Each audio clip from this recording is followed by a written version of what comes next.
At downtown Los Angeles, temperature was 64 and relative humidity was 88. Wind was southeast at 2 miles an hour. At Los Angeles Airport, it was partly cloudy. The temperature was 65 and the relative humidity 84%.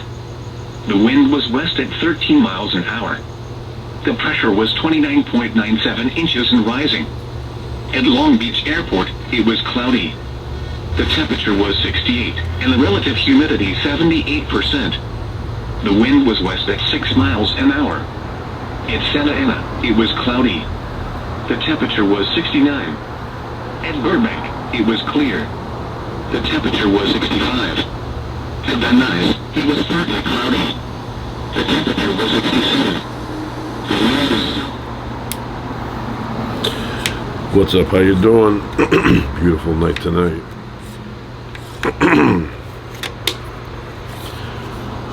Love the radio. Big fan of the radio. And tea.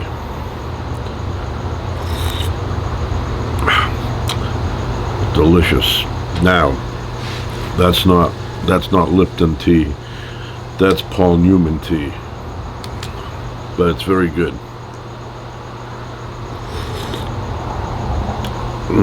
It's very good. So, nice night tonight. A little bit murky. Sky's a little bit murky. I don't know. There's moisture up there. Very murky. But no rain. So we're going to talk a little bit about Billy Joel. Joel. Has an L at the end. Some people say Billy Joel like he's from Alabama, but it's Billy Joel.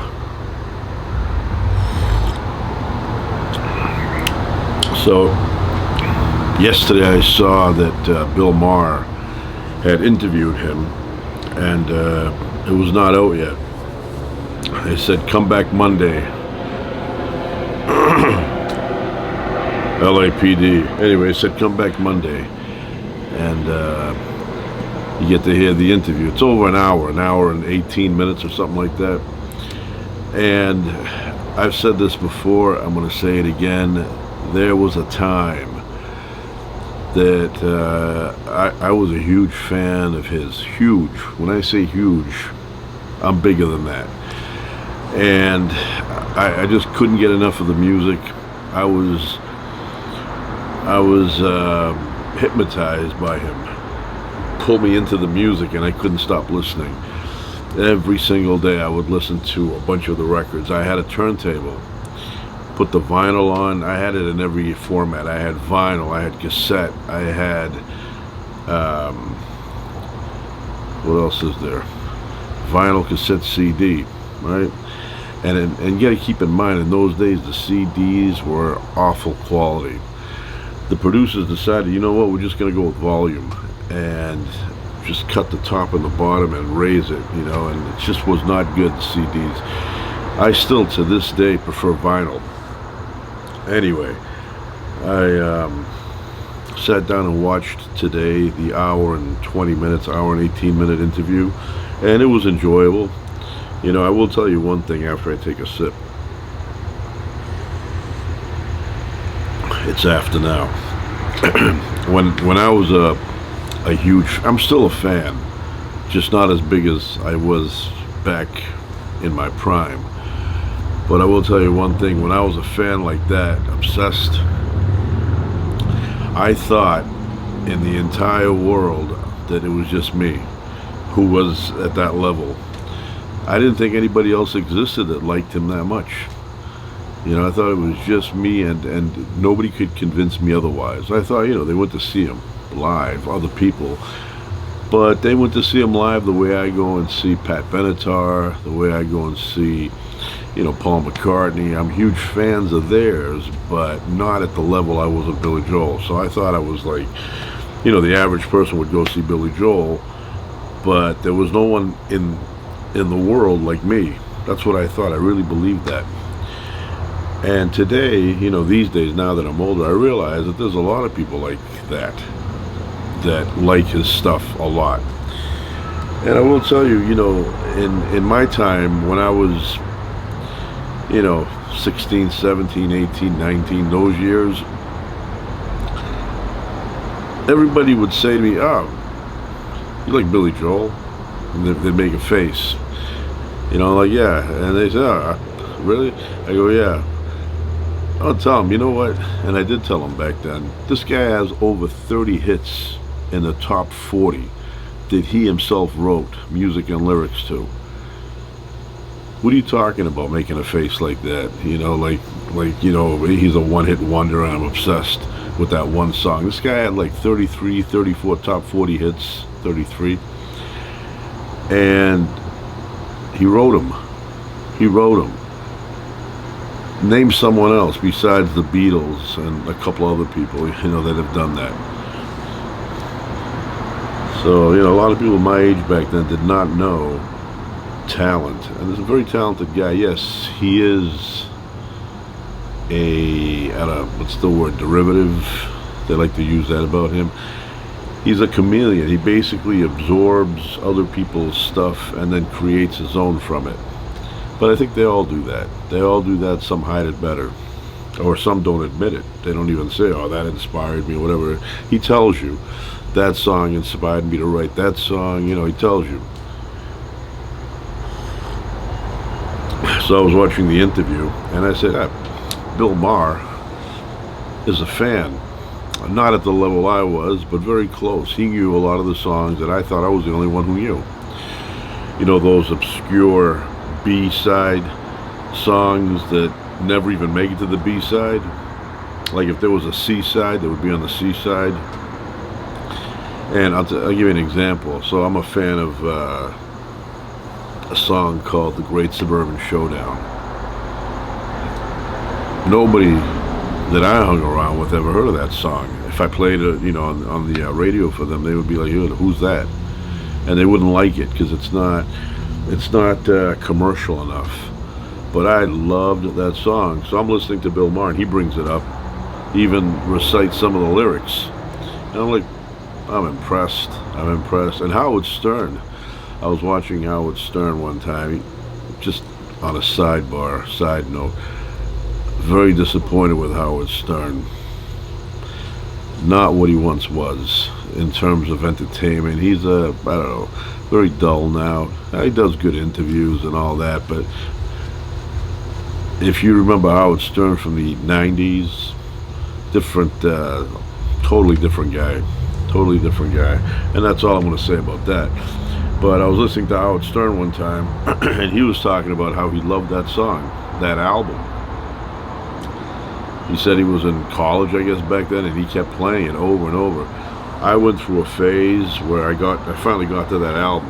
Because I did when I first discovered Billy Joel had more than one hit. I thought he was just My Life and that was it.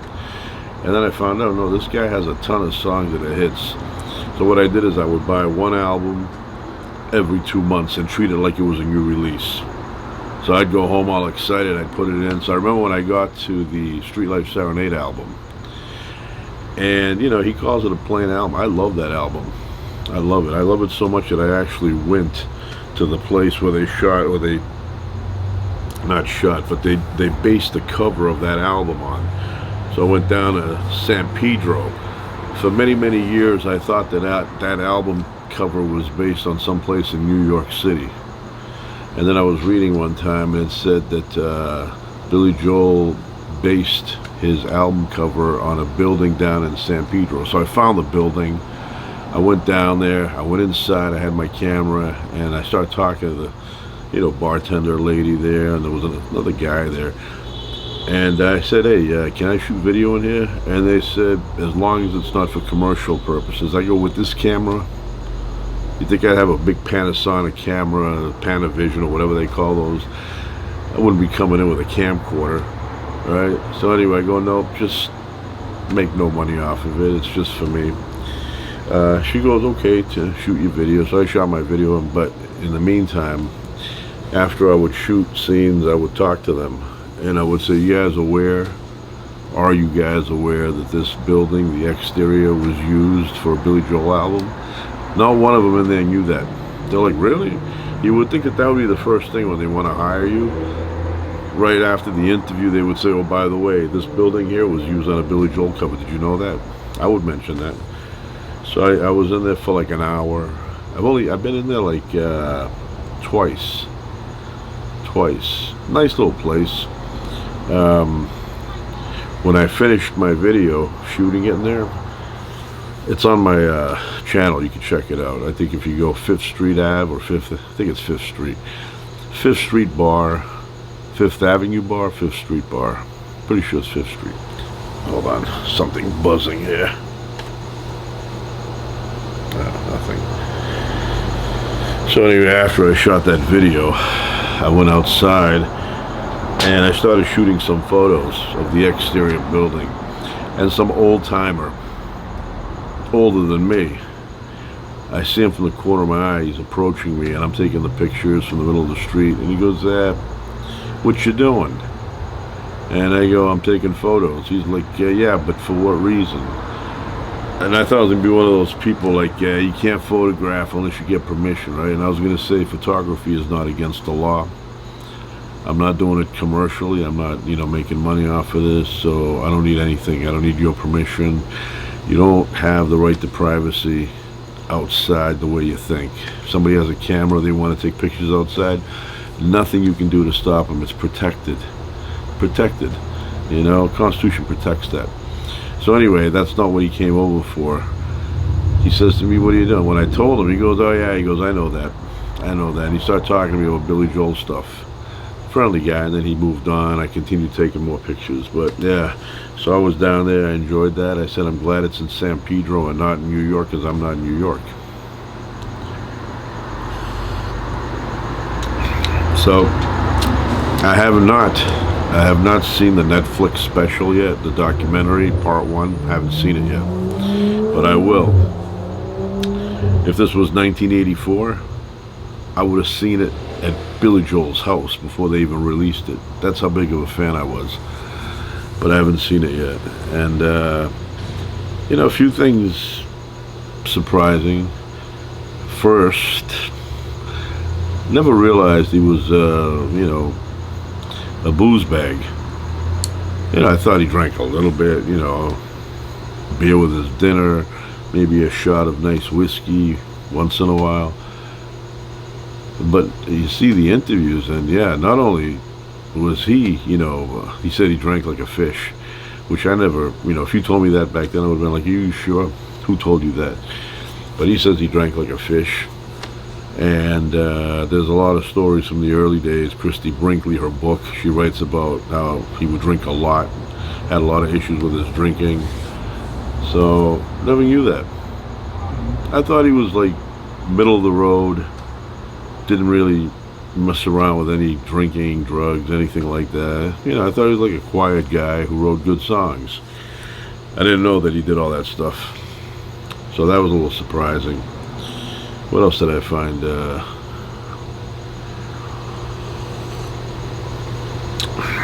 There's a few things that popped out.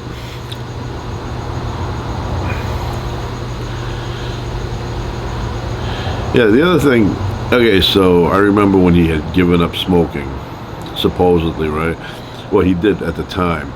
So it was like 1989. He was 40 years old, and he was on some talk show, and he was saying how he had given up smoking. And he said it's harder to write albums now because, he was so used to smoking away while he was writing that now he doesn't do that anymore, and it's harder. So, and prior to that, I never saw him smoking in interviews, puffing away, and, now, when you watch him, certain places, maybe he's giving an interview, maybe he's visiting somewhere where they're videotaping him, he's doing the vaping. So in that Bill Maher interview, he's vaping. And Bill Maher, I don't know what he's doing. He's got a joint going on, I don't know what that is. Yeah. So I really enjoyed, the style, the Billy Joel style. I thought he was really good at transitioning his voice to fit the song he wanted to sing. Because if you hear his voice, it's not always the same. Some people, when they sing, they use the same voice for every song. Not Billy Joel. Billy Joel changes. He plays around with his voice. So when you hear it, sometimes it sounds bluesy. Sometimes it sounds more rough rock like Mick Jagger. Sometimes it sounds like John Lennon. Sometimes it sounds like Jimi Hendrix, Shameless. And so he does that to keep things interesting. So I always like that. And I enjoyed Bill Maher would go in different directions. He asked him stuff that I wasn't really interested in. It was interesting, I guess, to the point where I never heard it before. He said to him, "What double albums do you like that were released?" Found it interesting that Billy Joel did not like the White Album. Doesn't really find that good or that complete. He said it's just like fragments of songs, which is true. And the other thing I was going to say, I see him now as an older guy. He's like 76 years old. And it's almost like I'm looking at somebody who's not the Billy Joel I knew. It seems like a totally different person. Yes, I see him. It resembles the Billy Joel I knew. But he doesn't seem like, this Billy Joel doesn't seem like he can put a song together.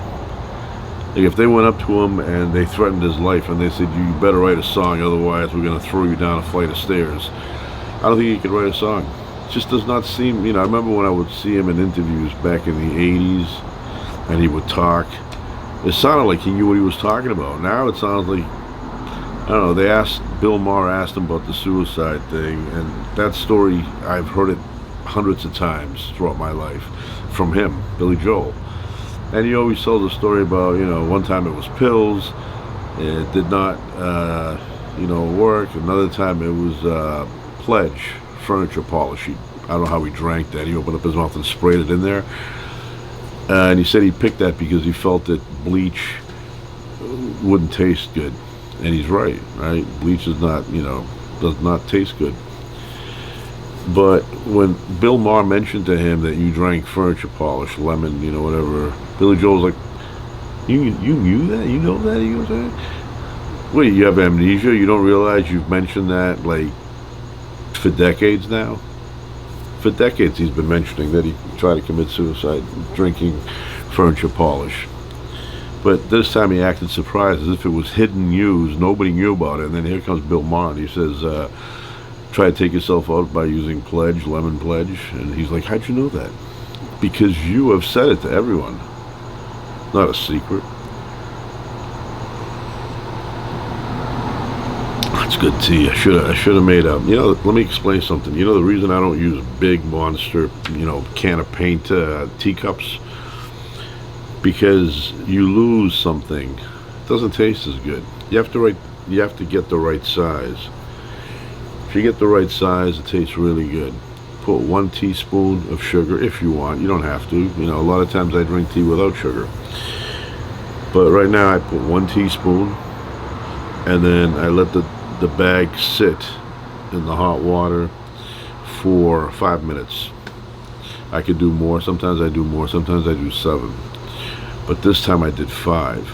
And I let it sit and sit and sit, and then, it's ready. But if I were to do the same thing, but bigger, right, it doesn't taste as good. Have to have the right size cup.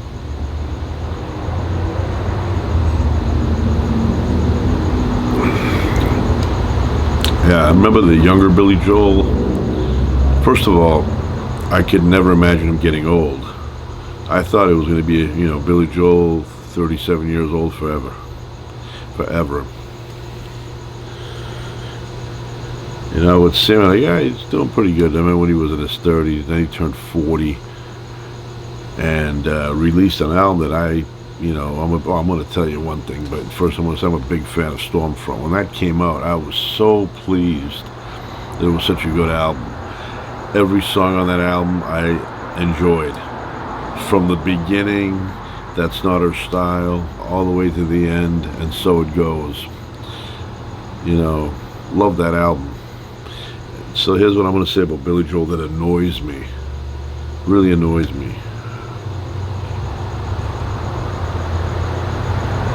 I hate it that he craps on his own material, on his own music, on his own songs. I know it's a psychological thing. I think he feels that it's almost like he's diffusing the critics by saying, oh yeah, that song is crap. So if a critic says it, he'll be like, yeah, well, I know, I also feel that way. But I find that ridiculous. I mean, the critics crap on you when you crap on you. So he was talking about how in the old days, in the 70s, 80s, he would get bad reviews and it would piss him off, bad reviews. And Bill Maher said to him, well, he goes, it turns out that the critics did not know what they were talking about because your songs were good. And then a few minutes later, Bill Maher's talking about the song Piano Man, and there comes Billy Joel ready to crap on that song, which, like I said, pisses me off. So he starts saying, it's not really a good song. And Bill Maher's like, well, he goes, to me it is. He goes, I enjoy it. And I want to tell Billy Joel, run into him, I want to tell him, shut the hell up with this crap about the song's not good and crap. And he does it a lot with a lot of his stuff. You really don't hear anybody else, saying something like that about a song they wrote. Oh, that song sucks. Maybe they do it for one or two, but he does it a lot. He does it a lot, and it's always pissed me off. Here we are, fans. We go, we support him, we buy the album, we go hear him in concert, and at the same time we're doing that, he's going around telling us how the song sucks. I want to tell him it's a story song. What's the problem? It sucks, it's not that good, it's not that good. Well, why are you complaining about the critics then? You're doing the exact same thing you're complaining about them doing. He would get upset in the old days and he'd read the reviews on stage during a concert and then he'd rip them up and toss them and then he'd sit down and play that song. He's doing the exact same thing. He's saying, oh, that song's not good, oh, that song's not good, that's a stinker. Just shut your mouth up, and we don't need to hear that. It's like he's trying to sabotage himself. So yeah, I've always hated that about him. Always. Here we are, like I said, we go, we buy the albums, we buy the CDs, we buy the cassettes, the 8-tracks, and then he goes on interviews telling us, oh yeah, that song was all good, that song was all good. All right, keep it to yourself if you didn't like it.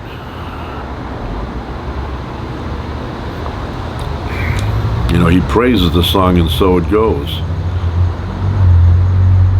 Okay? I want to tell him Piano Man is a better song than And So It Goes. I like And So It Goes, but don't tell me that that's the best you've ever done. It's decent for what it is, but I wouldn't say it's the best you've ever done.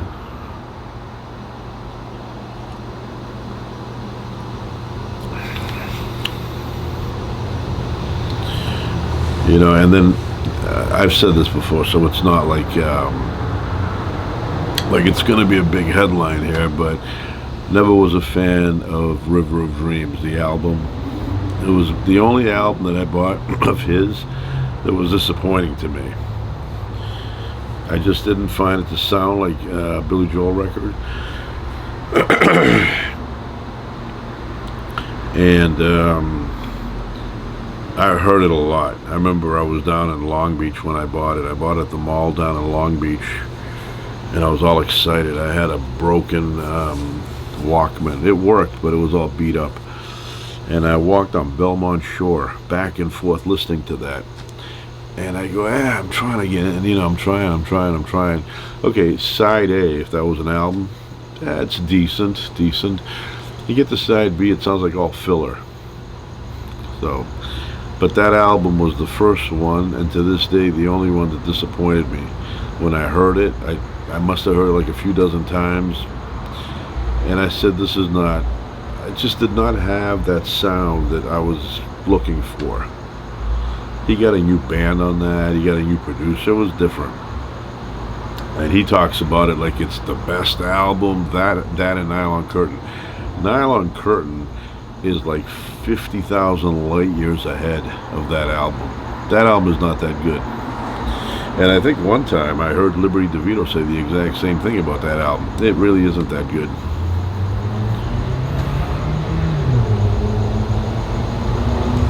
For me, the last good album he did was the Stormfront album. Love that album. State of Grace. You can feel the breaking of the relationship in that song. Down East for Alexa, of course, and So It Goes is on there. He loves that. He does not like When in Rome. He called that a stinker. I don't mind that song at all. I like it. Kind of reminds me of that theme song from Love at First Bite. Similar sound. What else? Stormfront, the actual title, good tune. When I went to see him for the Stormfront tour, that's what he would open up with. He would open up with Stormfront, the song.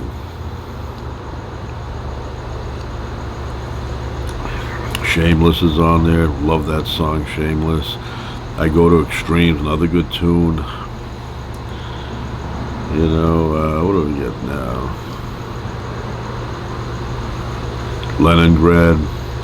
Yeah, that's the other thing. When that album was being written, because the tour in Russia happened in '86, right? I thought that entire album was going to be Russia, the theme. Thought like 10 songs were all going to be about Russia, and only one song was really about Russia.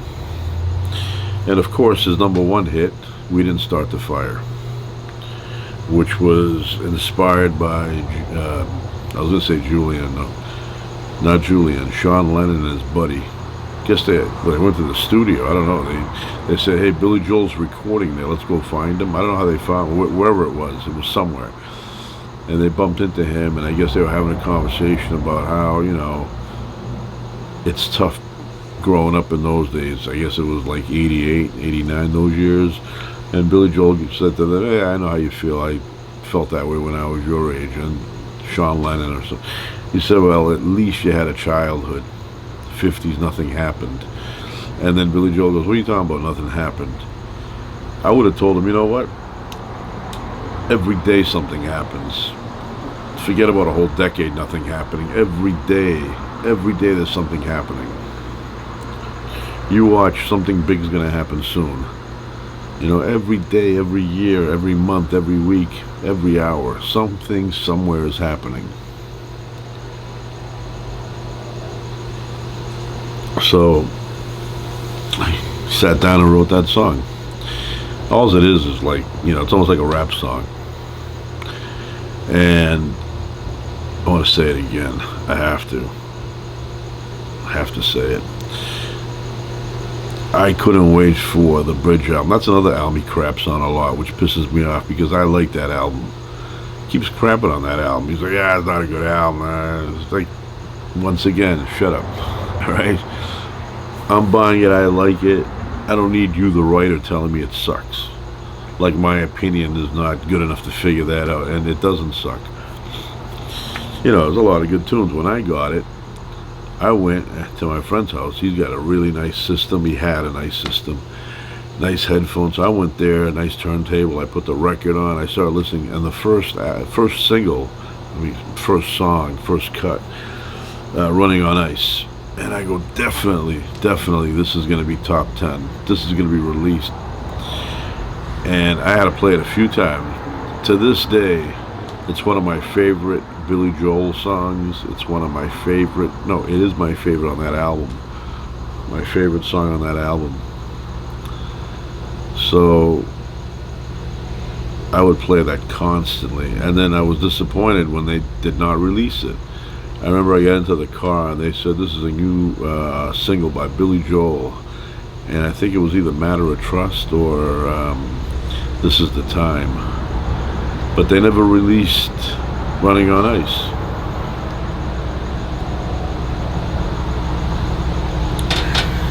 Which to this day disappoints me.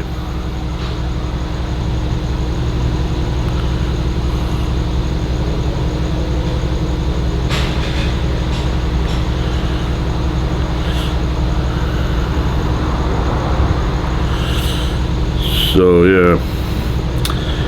yeah, there are certain songs that speak to you like they don't speak to others. And the song "Running on Ice" I thought was like the perfect tune. Fast, sharp lyrics, clever lyrics. He sang it in a nice, crisp way. Brrr, like rattling it off.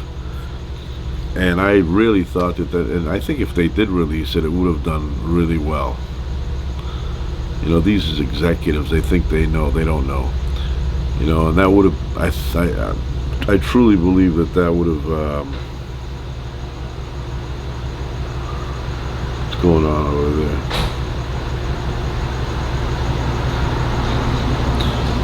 Oh, I see. I truly believe that song would have been a hit. But they never released it because they're stuffy people. They don't understand, and they released "Matter of Trust." They released "This Is the Time." What's going on up there? But they should have. They released "Baby Grand," and I don't think "Baby Grand" should have been released. I mean, it's a good, it's a good bluesy song, but that's not going to make it anywhere on the charts. But "Running on Ice," if they pushed it with the right promotion, that would have been a good tune to, release to the radio stations. But they never did that. And like I said, to this day, it pisses me off because it kind of, influenced him too. He never plays it live. He played it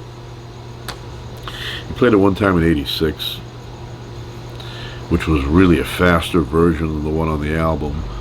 And then he played it a couple of times in recent years, in 2015, I think, and 2019. But yeah, and he did it really like slow. That's another thing I've noticed. He has slowed down his tunes drastically.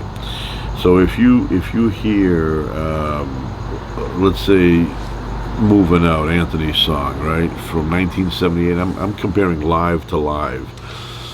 So there's an album, a concert he did back then that they recorded. So there's a 1979 around there live version of "Moving Out," right? Listen to that one all the way through, and then go hear a live version from the recent times, 2022, 2023, and here it's like he's running in slow motion. That's what it sounds like when he sings now. Although when you hear it without comparing it to anything, right, it sounds okay. Yeah, it's the right speed. But when you hear one that was done in the 70s and you hear one that was done like in the 20-teens, big difference. And all his songs are like that. All of them are slow. I think that's why he doesn't do "Angry Young Man" anymore. "Angry Young Man" used to be part of his, live catalog. You'd go see him, and in recent times, he would start off with that song. Doesn't play it anymore. But I think that's a song that's very physical. I think his arms are like, okay, what are you doing? So I think he gave up on that. Plus, you have to sing it fast. You can't sing that slow. And that's why I think he says it didn't age well. No, I think maybe you didn't age well enough to be able to sing it. That's what I think really happened. Even the slow songs that he sings, they used to be slow and now slower. But I have that funny friend of mine story. So my friend, his father, big science guy. And back then he had all the state-of-the-art music equipment, music turntable, everything was like top of the line. So when I got the album, I didn't want to get a cheap cassette from the record store of the Bridge album. I said, you know what, I'm gonna ask my friend if his father can make me, because I'm gonna go buy a nice, cassette to record it on, one of those with metal, chrome. So I said to him, "Hey, I got a nice cassette here. Can your father, if I give you this album, can your father go in his little room there and make me a copy of the entire album? But I really wanted it for Running on Ice." And he goes, "Yeah, my father can do that." So the next day he comes in, gives me the tape. He goes, he did it. I go, thanks, appreciate that. I get in my car, I go home. I had a tape deck in my room. I put it in, and I go, oh, this is going to sound good. It's on a really high-end tape. I'm going to crank it up. So I crank it up, and immediately I feel something's wrong. And what was wrong was that his father heard Running on Ice, and he said, oh, yeah, it's too fast. So he had the ability to slow it down by 15%. And so Billy Joel's singing it sounds like him, but he sounds like really slow. So I heard a couple of times, I go, maybe, I thought at first it was my record player, my tape deck. I go, something's wrong. But I go, why do the other songs sound okay? So I call up my friend, and I said to him, hey, there's something wrong. Something is wrong, I go, with my cassette. The album, Running on Ice, is much faster.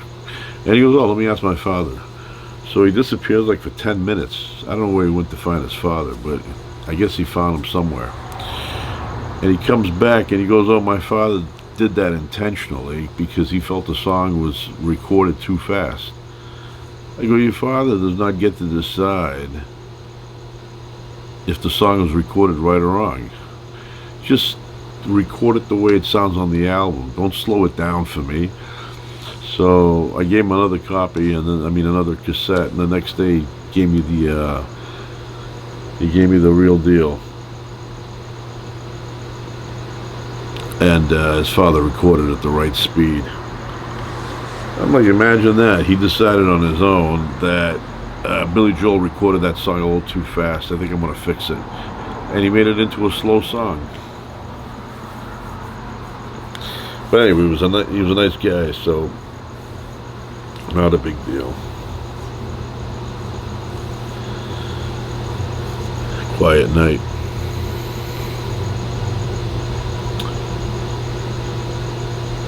Crickets.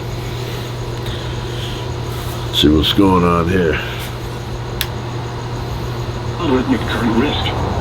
This afternoon through Tuesday, rip current risk, moderate. Surf heights, 1 to 3 feet, increasing to 2 to 4 feet Tuesday evening. Thunderstorm potential, unexpected. Water, 62 to 67 degrees. Tides, low tide, minus 1.0 feet at 3:49 a.m. Pacific Daylight Time. High tide, 3.7 feet at 10:29 a.m. Pacific Daylight Time. Low tide, 2.5 feet at 2:40 p.m. Pacific Daylight Time. High tide, 6.8 feet at 9:04 p.m. Pacific Daylight Time. Remarks, none. Wednesday, rip current risk, moderate. Surf heights, 2 to 4 feet. Thunderstorm potential, none expected. Yeah. Low tide, minus. None expected. I thought they were talking about some thunderstorm rolling through, but nothing. Nothing. Yeah, I want to mention, very sad, I heard today that Jamal Warner Jamal drowned. The son, played the son in the Cosby Show. And I liked him, good guy. You know, I enjoyed watching him when he was a kid. I enjoyed listening to him when he got older. And this morning, got a text. My sister sent me that he had died. It's like, that's crazy. He died, young guy, you know. And I looked it up, and it was true. Yeah, very, very sad, very sad. You know, that's one thing that I do not enjoy about the ocean, the undertow. And I don't know if that's what happened to him, but more than likely, the undertow took him out. The current was too strong to fight, to come back in. It exhausted him, and he went under. You know, it's, you know, even here, like, I don't, you know, when I was younger, I would go out into the ocean on my own. Far out, and one time it took me way out. I was floating on my back, wasn't paying attention, and then like a lightning bolt. It hit me in my head that, wait a minute, I feel like I've drifted. And I felt like, this is me talking in my head back then, I feel like when I look that I'm going to be way out. And I look, and everybody's tiny, and I'm way out. I'm way out. I mean, I did not notice how slowly the current pulled me out. And it was kind of choppy. And I said, I got to get back in. And I was fighting it, and I would go forward 10 feet, and it would pull me back 12 feet. And then again, I'd try again, and I just could not break the undertow. You know, and I know what they say, you know, instead of coming in, go this way, and then you'll feel like it releases you, and then you can come in. But, you know, do you want to chance that? What about if you have to swim 150 yards, and you can't make that because, you know, you're just exhausted? How do you know where it ends to even take that chance? So I decided I was going to fight the current and try and go straight. And I tried like 3 times, and then I said to myself that you have energy for one more attempt, and if that doesn't work, then you're not going to make it. Because not only was I trying to go in, but the waves were taking me under. So I had the big wave come over and pull me under, and then the undertow would pull me back. And I tried 3 times, and then, like I said, I had one more shot at it. And I said, this one is going to be all out. I'm not going to stop. Either I'm going under or I'm making it out. So I gave my best. I could feel, you know, I was like swimming. I could feel being pulled back and back. And eventually, I made it. That's why I'm here. Otherwise, I wouldn't be here. You know, I'd be at Forest Lawn or something. Forest Lawn. So yeah, when I got out, I felt like I depleted all my energy. Had nothing left. I remember it took me a minute or so to be able to like stand up. You know, I was like, you know, down on my knee and just looking around, trying to, you know, recuperate, trying to, you know, gain some energy. And then when I did, I got up and I kept thinking, wow, I almost got taken out. So now when I go in, I'm very, very conscious of how deep the water is and where I'm standing and how strong the undertow is. I try and stay, you know, like waist deep, and I try and, you know, pay attention to where I am. I don't want to like start swimming around. Then I feel like, you know, I've drifted, and then I look and I've drifted. You know, everybody looks like an ant. The shoreline. And the thing is, yeah, there are lifeguards, but if you're drowning, right, does a lifeguard with that little surfboard have time to get you? Or are you going to go and suck in water and just die?